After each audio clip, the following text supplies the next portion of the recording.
الحمد لله رب العالمين والصلاة والسلام على سيدنا محمد نبينا محمد وعلى آله وصحبه أجمعين أما بعد فاليوم نشرع في شرح الغسل ويقول الشيخ أن في الغسل 4 مواد والمادة الأولى هي مشروعية الغسل وكذلك بيان موجباته. Donc on commence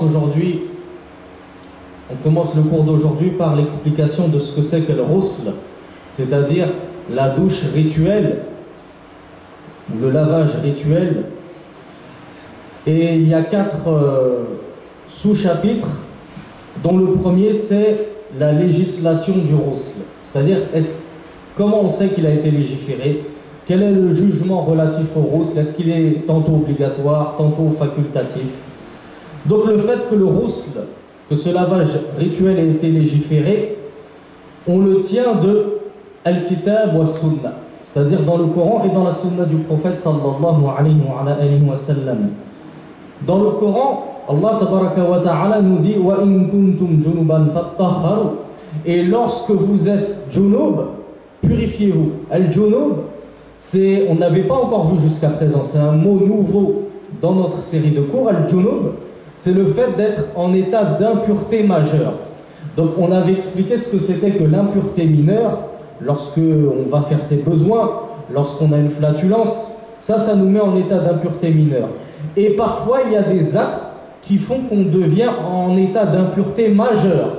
Et cet état d'impureté majeure, on ne peut pas l'enlever avec simplement al-wudu, les ablutions. Il va falloir quelque chose de plus puissant que al-wudu, wa huwa al-ghusl, le lavage rituel. Allah tabaraka wa ta'ala nous dit dans un autre verset wala junuban illa abiri sabil hatta taghtasilu. Et non plus quelqu'un en état d'impureté majeure, sauf quelqu'un qui traverserait le chemin jusqu'à ce que vous vous soyez purifié et que vous ayez pris votre ghusl, votre lavage rituel. Et le prophète sallallahu alayhi wa sallam a dit إذا تجاوز الختان الختان فقد وجب الغسل وفي رواية قال إذا التقى الختانان فقد وجب الغسل. Donc ça c'était pour le jugement, c'était pour la législation du ghusl. Il a bel et bien été légiféré dans le Coran et dans la Sunna. Maintenant, quels sont mujibatuhu? يقول الشيخ أولا الجنابة وتشمل الجماع وهو التقاء الختانين ولو بدون إنزال، والإنزال وهو خروج المني بلذة في نوم أو يقظة من رجل أو امرأة لقول الله تبارك وتعالى وإن كنتم جنبا فاطهروا، ولقول الرسول إذا التقى الختانان فقد وجب الغسل. Je regarde brièvement s'il n'y a pas d'enfants parce que la semaine dernière on m'a reproché que mon cours il était interdit aux moins de 18 ans. Donc s'il y a des tuteurs, s'il y a des parents, s'il y a des grands frères qui ont honte que les plus jeunes d'entre nous entendent certains termes un peu abrupts ou un peu choquants pour leur âge, qu'ils les laissent au fond de la mosquée, parce qu'effectivement le cours d'aujourd'hui va contenir certains termes un peu crus qu'il n'est pas forcément bon d'entendre à 7 ans, 8 ans, mais qu'il est bon d'entendre à partir de 12 ans. Ne vous dites pas, mon enfant, ma fille, elle a 12 ans, c'est l'Archouma que je lui parle des règles, de ces... Non, kaif. Il n'y a pas d'Archouma. À partir du moment où un enfant il a atteint l'âge de la puberté, فهو مكلف. إذا احتلم الولد فهو مكلف. فهو مخاطب بأحكام الشريعة كلها. Donc, lorsque l'enfant a atteint la puberté, il est tenu d'accomplir sa prière, son saum, le jeûne, la zakat, le hajj, toutes ces choses-là. Donc un enfant, lorsqu'il a 12 ans, on est obligé de lui apprendre à tahara, la purification. Lorsqu'une fille elle a atteint l'âge de la puberté, parfois ça arrive même avant 12 ans, ça peut arriver à 10 ans et demi, 11 ans, on ne va pas se dire c'est l'archouma, c'est la honte de parler à ma fille de ces menstrues, de ces choses-là. Non, c'est obligatoire. C'est même pas archouma, c'est obligatoire pour toi d'apprendre à ta fille comment elle doit se purifier, de lui dire qu'elle est obligée de se purifier avant de pouvoir prier. Donc ça, c'était juste un petit rappel pour vous dire que s'il y a des enfants qui sont pubères, qu'ils restent, au contraire. Il ne faut pas qu'ils s'absentent. Mais les enfants non pubères, vous pouvez les dispenser, surtout si vous avez honte.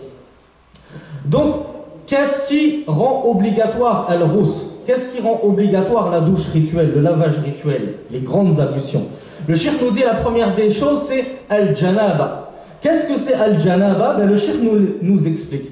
Il nous dit que la janaba, c'est ce qui englobe al-jimar, c'est-à-dire le rapport charnel, le rapport intime entre un homme et son épouse, ou même entre un homme et une femme qui ne serait pas son épouse.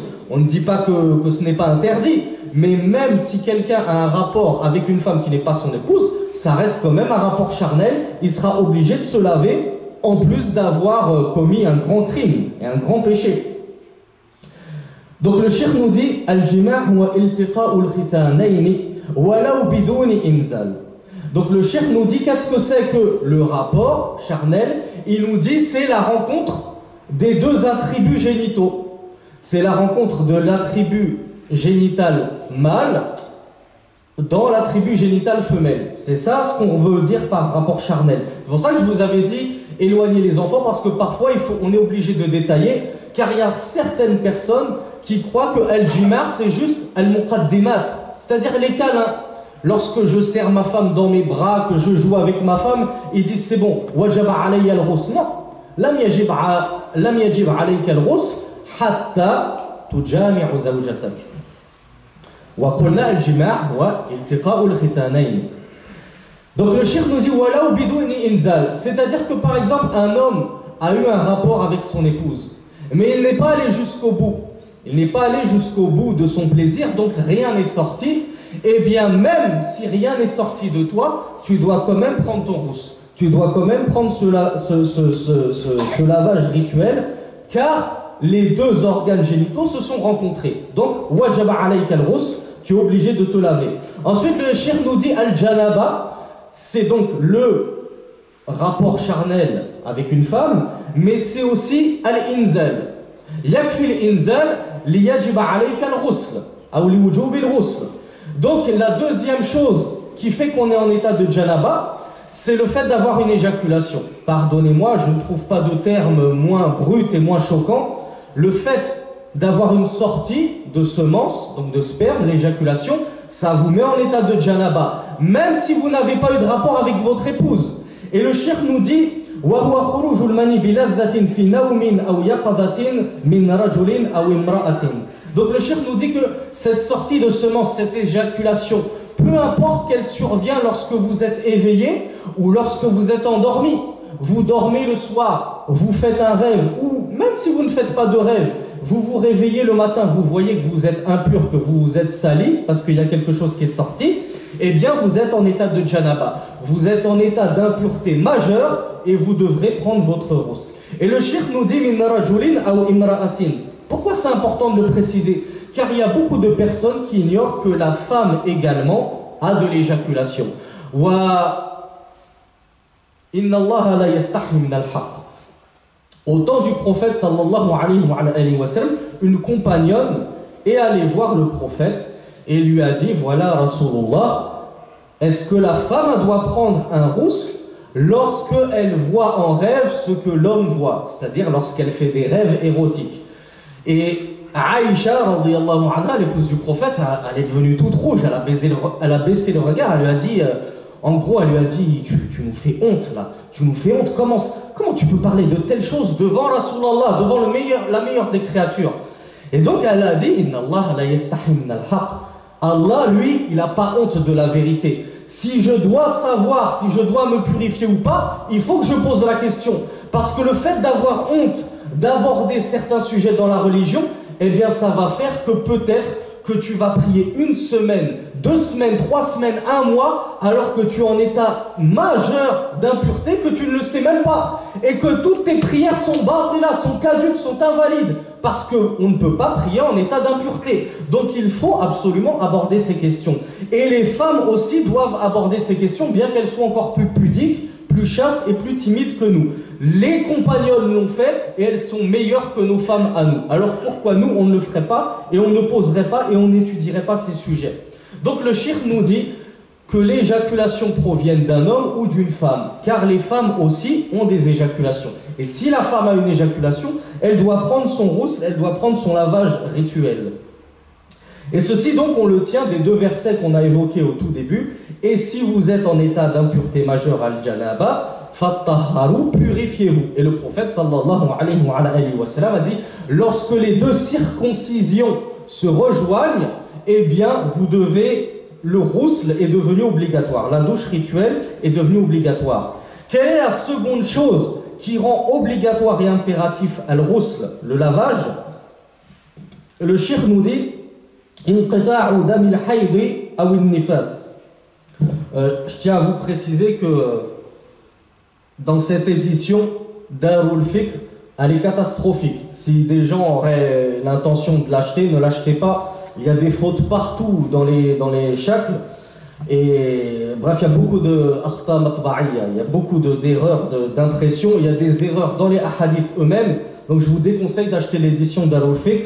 Et chez moi, j'ai aussi une édition Darul Fiqh traduite en français. C'est pareil, c'est une catastrophe. Donc achetez une autre édition. Moi, je ne connais pas de bonne édition, mais en tout cas, n'achetez pas celle-ci.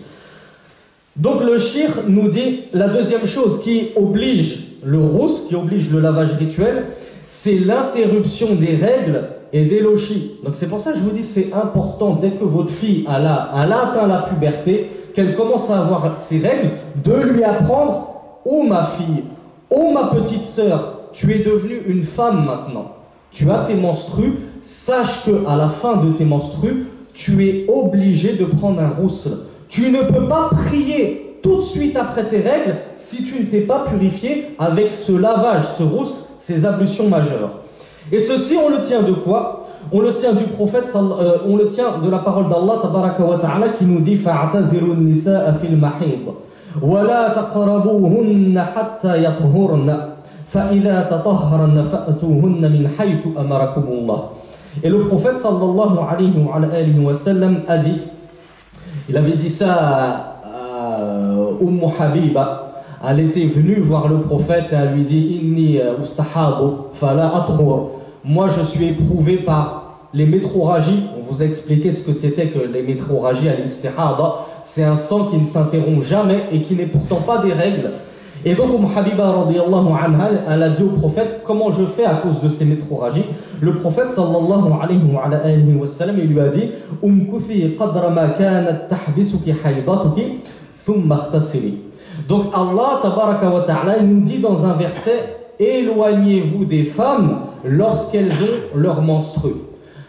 Petite parenthèse, petit astérisque, contrairement aux juifs, nous les musulmans, on ne comprend pas ce verset de la façon on boycotte nos femmes durant toutes leurs règles. Les juifs boycottent leurs femmes, ils les délaissent complètement comme si elles étaient devenues vraiment une impureté sur pattes et ils les délaissent complètement. Nous, Allah tabaraka wa ta'ala ne nous a pas demandé ça. Quand il dit i'tazilu nisa fil mahid, c'est-à-dire délaisser i'tazilu, yani utruku al-jima', utruku al-jima' fil mahid wa fi haydatihinna. Allah tabaraka wa ta'ala, il nous demande juste de délaisser le rapport charnel avec nos épouses lorsqu'elles ont leurs règles. Ça ne veut pas dire qu'on leur tourne le dos, on ne dort pas dans le même lit qu'elles, on ne mange pas avec elles à table. Non, on ne va pas aussi loin. Donc Allah tabaraka wa ta'ala nous dit délaissez le rapport avec vos épouses lorsqu'elles ont leurs règles et ne les approchez que quand elles se sont purifiées, c'est-à-dire par le ghusl, ce lavage rituel. Et le prophète sallallahu alayhi wa sallam, comme on vient de le voir, il a donc dit à Habiba qui était atteinte de métrorragie, reste assise, c'est-à-dire ne prie pas le temps que tu avais tes règles à l'époque avant d'être atteinte par cette maladie, et ensuite, lorsque ce temps de règles que tu avais à l'époque s'est écoulé, que ce soit 4, 5, 6 jours, 7 jours, irtasili, prends ton ghusl, prends ta douche, puis prie normalement. La troisième chose qui fait qu'on est obligé de prendre son ghusl, son lavage, ad-dukhulu fil islam. Wa hadha ra'yu shaykh wa ra'yu Ahmed ibn Hanbal rahimahullah wa ra'yu ba'd al-ulama wa laysa bi ijma'. بل قال بعض العلماء باستحباب الغسل عند الدخول في الإسلام وليس بوجوبه. Donc la troisième chose, d'après le shir, d'après l'imam Ahmed ibn Hanbal et certains savants, c'est que parmi les choses qui obligent à faire son lavage rituel des grandes ablutions, c'est l'entrée en islam. Lorsque quelqu'un rentre en islam, il doit obligatoirement prendre un ghusl, prendre son lavage rituel. Sachant qu'il y a d'autres savants qui voient que c'est juste mustahab, c'est juste préférable, ce n'est pas forcément obligatoire. Et ceci, on le tient de la parole du prophète sallallahu alayhi wa sallam, qui avait ordonné à Thumama, lorsqu'il était entré en islam, il lui a dit « Ikhtasil », lave-toi. Ensuite, quatrièmement, al-maut. Al-maut yujibu al-ghusl. يقول الشيخ الموت فإذا مات المسلم وجب تغسيله لأمر رسول الله صلى الله عليه وعلى آله وسلم بذلك إذ أمر بتغسيل ابنته زينب لما ماتت رضي الله عنها كما ورد في الصحيح. Donc le cheikh il nous dit qu'il a été rapporté dans les hadiths authentiques que le prophète sallallahu alayhi wa sallam a ordonné qu'on donne un lavage rituel à sa fille Zaynab lorsqu'elle est décédée. Donc c'est pour ça qu'il y a des savants, et on l'avait déjà vu il y a quelques cours passés, on avait dit que c'était un fard kifaya. C'est une obligation collective, une partie de la Ummah, lorsque quelqu'un meurt, elle doit se charger de prendre le lavage rituel à cette personne décédée. Tant qu'une partie de la Ummah s'en est chargée, l'autre partie, c'est bon, elle est tranquille. Mais c'est une obligation, il doit au moins avoir une personne qui se charge de laver les morts de notre Ummah. Maintenant, on passe très rapidement au Ma yustahabbu lahu al-ightisal. Très rapidement, qu'est-ce qui est préférable maintenant? Qu'est-ce qui rend le ghusl préférable seulement et qui n'est plus obligatoire? Eh ben, cette version elle est tellement catastrophique que justement je l'ai. Le cheikh nous dit yustahabbu al-ightisalu lima yali.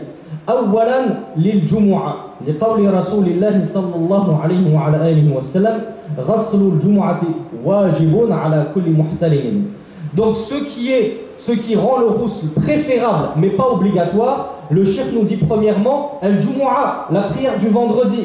Le prophète sallallahu alayhi wa sallam, il a dit le lavage du jour du vendredi est un wajib, c'est-à-dire c'est un devoir envers chaque personne pubère. Une fois que tu as atteint la puberté, ça devient un devoir. Maintenant, le shirk, il l'a classé parmi les mustahabbat, parmi les actes recommandés. Mais si vous vous souvenez, on l'avait déjà dit il y a quelques semaines, que certains savants voient que c'est obligatoire de prendre son ghusl le jour du vendredi à partir du moment où on est pubère. C'est l'avis d'Ahmad ibn Hanbal, c'est l'avis de beaucoup de chouyours contemporains. Donc il y a des savants qui voient que le ghusl du Jumu'ah, le lavage rituel du vendredi, c'est obligatoire. Il y en a qui voient que c'est simplement recommandé. Donc dans les deux cas, c'est bien de le faire quand ce n'est pas obligatoire. La deuxième chose qui est bien de faire, dont il convient de prendre son ghusl pour, c'est al-ihram. Lorsque je me sacralise pour accomplir mon pèlerinage. يقول الشيخ ويسن لمن أراد الإحرام بعمرة أو حج أن يغتسل لفعل الرسول وأمره بذلك. Le cheikh nous dit il convient pour celui qui veut faire le pèlerinage, que ce soit le petit pèlerinage al-Umrah ou le grand pèlerinage al-Hajj, de prendre son ghusl, son lavage, car le prophète sallallahu alayhi wa sallam l'a fait.